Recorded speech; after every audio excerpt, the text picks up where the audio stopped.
کوورەچی ئەندامی خۆلی پێنجەمی پەرلەمانی کوردستان هەروەها سەرۆکی لیستی میلەت بەخێر بێن بۆ سوپەکەی کوردستان 24 طبعاً کاردانەوەی زۆر هەبوو لە دوای بڕیارەکەی دادگای فیدراڵی سەبارەت بە پێکهاتەکان چ لەلایەن ئێوە وەکو پێکهاتەکان چ لەلایەن خەڵکی سیاسی و خەڵکی هەرێمی کوردستانەوە بەگشتی پێت وایە کاردانەوەکان هیچ شوێنی خۆیەگرێت؟ نەخێر. باشە چیتر بکرێت لە دوای ئەمە؟ بەڕاستی چی بتر بکرێ مەسەڵەن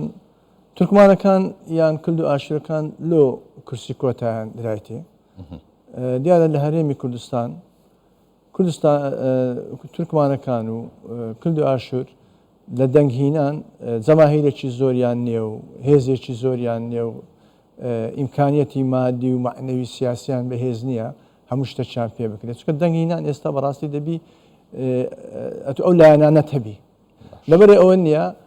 دەنگێکی کەم دەینی کە دەنگی کەم دەینی لۆ چ بوو هەرێمی کوردستان حزبەکانی کوردستانی بیریان کردەوە دیارە کاتی خۆی با ئەو پەرلەمانی کوردستانە تەنها کورد نەبی با فرە پێکاتەبی جوانیەکەی لەوەیە خەڵکێک لە دەرەوە دێ ئەمە زۆر زار لە ناو پەرلەمان کە دادەنیشتین مەسەلەن پەرلەمانی ئەڵمانیا هاتیە یان سوید هاتیە یەکسەر ئەمەیان تعریف دەکرد دەیانگوت قسەی بکەن دەبۆ ئەوەی بکە ئەمە بڵێن ئەو پەرلەمانە تەنها کوردنینە و لە ناوی تورکمانەیە کورد و ئاشوریش هەیە. باشە ئێستا ئەوە بەدەستی خۆمان بەدەستی حزبەکانی کوردستانی چوین شکایەتمان کرد چونکە محکەمەی فیدرالی خۆ لە 2009 ئەو قەرارە دەرچووە هیچ قسەی نەکردی هەتا ئێستا هیچ نێگوتیە ئەو 100 کورسیە لۆ بیتە 111 دوایە کە ئیلغاشی کرد ناوی پێکاتەکانی نینە ناوی کۆتای نینە زۆر بە زیرەکانە کردیتی دەڵێ ئەو سەتا بوویتە 111 دەبی ببتەوە 100 معناوی ئاعتراف بە سەتەکەی دەکا محکەمەی فیدرالی ئاعتراف بە 111ەکەی ناکە لێ ئەمش دەڵێم هیچمان پێ ناکرێ چونکە ئەگەر ئەتوو لە ماڵی خۆت تێک دەی لە دەرەوەش لە خوای دەوێ ئەو شتانە هەڵقۆستەوە مەسەلەن ئەوە لە دوو یەکچەند قەرارات لەسەر هەرێمی کوردستان پەرلەمانی ڕاگرت ئەمە پەرلەمان بەڕێی زۆرینەی ئەندامی پەرلانەکان درێژمان کردەوە. باشە کاک ئازادەمەوێ بپرسم ئەگەر ئێوە وەکو خۆتەڵی خەبارەتان بچووکە لە ناو هەرێمی کوردستانە و ڕەنگە نەتوانن نوێنەرتان هەبێ لە ناو پەرلەمانی داهاتووی هەرێمی کوردستانە ئەو کاتە چێ نوێنەرایەتی ئێوە ئەکات؟ وڵا ئەوە دەبا ئێستا پێش ئەمە پارتی و یەکێتی و حزبەکانی دی لە خۆیان بپرسن ئێستا مەسەلەن لایەنەکانی دی دەرێن ئەوە لایەنێک ئیستفادە لەو 11 کورسی دەکەن باشە لە ناو حکومەت پارتی هەیە یەکێتی هەیە گۆڕان هەبوو گۆڕان هەیە سۆسیالیست هەیە چار لایەن ئەمە لە ناو حکومەت لەگە حکومەت بارین لە ناوی چکەمە هیچمان دەوریمانە بەڕاستی ئەوی دەوری هەبی پارتی و یەکێتی ئەو ئایندیە بەڵام وەزیرێکتان هەیە وەزیرێکمان هەیە بەبێ وەزارەت بەس ناوە بەڕاستی هیچ گرنگەیەک لە هەرێمی کوردستان لە من بپرسی گرنگێکی وها بە جوانی نەدرایەتەوە تورکمانەکان و کورد و ئاشورەکان مەسەلەن بەڕاستی ئێستا یەک چکە دەرێن ئەنگۆ لۆ ئەوەی نوێنەرایەتی ڕاستەقینەی خۆتان ناکەن ئەنگۆ لۆ دەعممان ناکەن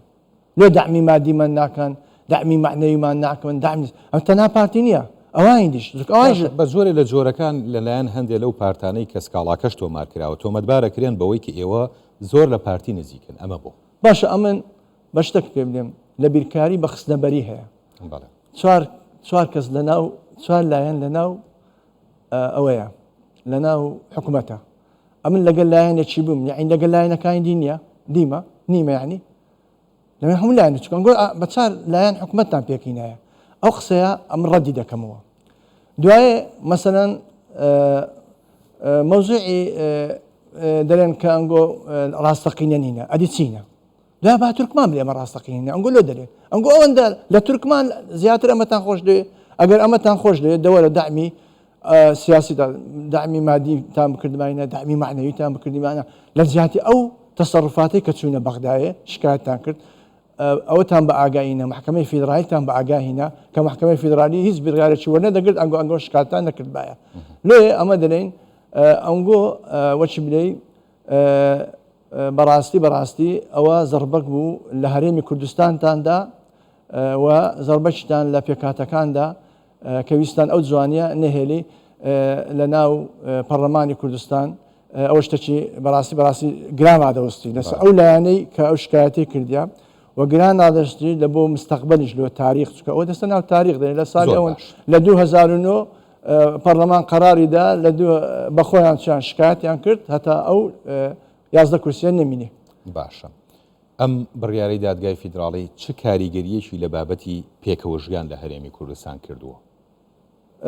یان دەیکات؟ محکمەی فیدرالی بەڕای من بەزانی من لەمێ یەکشت لە جەناب هیم کەم یعنی تاکید کەمەوە بپرسم یعنی ئەو پێکەوەژگانەی لە هەرێمی کوردستانە بووە جێگەی تێڕوانینی ئەوەی ئەهاتە هەرێمی کوردستانەوە کە هەموو پێکهاتەکان بەیەکەوە تەمسیلی خەڵکی خۆیانیانە کرد لە پەرلەمان و لە حکوومەت و لە یعنی پێکەوەژگانێکی جوان هەبوو بەڵام هەستەکرێ بە جۆرە لە جۆرەکان لە دوای بڕیارەکەی دادگای فیدراڵیەوە جۆرە ناکۆچیەک دروست بووە و بە شێوەیە لە شێوەکان هێرشەکرێتە سەر تورکمانەکان ئاشوودیەکان لە تۆڕە کۆمەڵایەتیەکان لەلایەن هەندێک لە خەڵکانەوە ئەمەوێ قسە لەسەر ئەوە بکەین بابەتی پێکەوەژیان لە هەرێمی کوردستان ئەم بڕیارەی دادگای فیدراڵی چەندێک کاریگەری لەوە دروست کردووە کە بێتە هۆی جۆرە لە ناکۆچی لە نێوان پێکاتەکانی هەرێمی. ئەمە زۆر جار بەلایەنەکانی کوردستانی گوتیە لە ناو پەرلەمانیش مەوزوعی سیاسی لە دەرەوەی حەلکەن مەشاکلەکەتان لە دەرەوەی حەلکەن مەهین لە ناو پەرلەمان چکە باش دەزانین خۆی پەرلەمان جێی تاقیبکردن و جێی بڕیار و جێی قەراردەرهێنان و پرۆژەکان تەصدیق بکرێەوە نیە حکوومەتیش جێبەجێ بکە. مەوزوعی سیاسی لە مابینی حیزبەکانە حیزبەکان مەوزوعەکەی من نەناوەی ئەمەی شەرمەزار مەکەن چکە ئەتوو لەگە پارتی دەبی یەکێتی پێعاجزە لەگە یەکێتی دەبی پارتی پێعاجز دەبی ئەمە لۆ ئیحراز دەکەن لێگەڕێن ئەمە بە خۆتان دەرێن کاکە ئەنگۆ دیفاع لە قەزەی خۆتان بکەن قەزەی مەچیە لەو هەرێمی کوردستانە خۆ باش دەزانین لە هەرێمی کوردستان ڕۆژ بە ڕۆژ باسی تورکمان بکەم ژمانی تورکمان کەم دەبیتەوە زمانی تورکمان کەم دەبیتەوە کولتوری تورکمان بەرەو سڕینەوە دەڕوا باشە لۆ ئەنگۆ بیری ئەوەتان نەکردەوە بڵێن ئەمە نابی لە هەرێمی کوردستان ئەو میلەتە وجودی زمانی کولتوری نەسڕێتەوە دامیان بکەین با ببینێت جوانن چونکە ئەو میلەتە هیچ تهدیدێک نییە هیچ ترسەک نییە نە لە بۆ کورد نە لە بۆ هەرێمی کوردستان بێجگە لەوەش هەرێمی کوردستان جوان دەکەن ئەمە دەتوانین لە دەرەوە باسیوانە بکەین ئەو جلێ ئەوە دەرێت تەسیری چیە طبعا محکمەی فیدرالی ئەو پێکەوەژیانی ئەمەی لێرە هەیە حەزی لێ نییە ئەگەر حەزی لێ باە لەوانەیە دەیگوت ئەمنەوە قەراری وەرناگرم بەڵام ئەتوو بە خۆت دەچی شکایەت دەکەی دەرێ ئەو 11 کورسیە زیادە ئەو 11 کورسیە خزمەتی لایەنەچی دەکا ئێکا کە دەوەرن ئەنگۆ لە دەرێ پارتی و یەکێتی دانیشن ئەمە خۆ گلەیم بەس پارتی نییە یعنی لە یەکێتی نییە لە گۆڕانیە لە پارتیشەیە لۆ پارتی ئەم شتەش لۆمە کردیا ئەمن کتابێک دەرینایە لە پەرلەمانی کوردستان یەک کتاب زۆربەی نووسینەکانم لە کوردستانیشە لە بۆ تورکمانیشە بە خودای لە سەتا چاریشی لە سەتا سێشی جێبەجێ نەبووە ێ باشە ئەو شتانەیە جێبەجێ کرابایە نەزەرەلی هەرێمی کوردستان بوو نەزەرێلی کورد بوو نەزەرێلی تورکمان یەک پرسیاریتر لێ بکەم لەسەرەوەی کە ئێوە بە نزیک لە پارتی تۆمەتبارەکرێن بۆیە ئەم بڕیارەتان وەڵاهی غەدر ئەومان پێ دەرێ باشە قەت ڕۆژێ لە ڕۆژان ئەو 11 کورسیە پارتی لە بڕیارێکی چارە نووسازە بەکاری هێناوە وەکو ئەوەی ئەڵێن کە نزیک چارە نەبووە بەڕاستی زەرەری لە هەرێمی کوردستان بدا بەڵام حیزبە کوردستانیەکان لە بین خۆیان لە هەندە مشکلە پێک نایەن وەڵا شتی زۆر جدیش نەبووە ها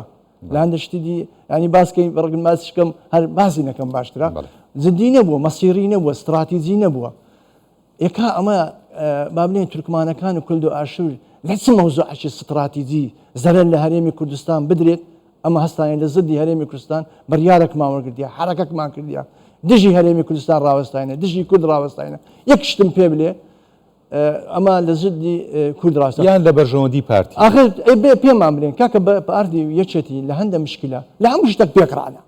لە حکومەت لە خەرابی و لە باشی با لێرەم لە شتی دی خۆ باش دەتی هەر کەس تێدەکات چ دەلێم باشە لۆ لەوانە پێک دێن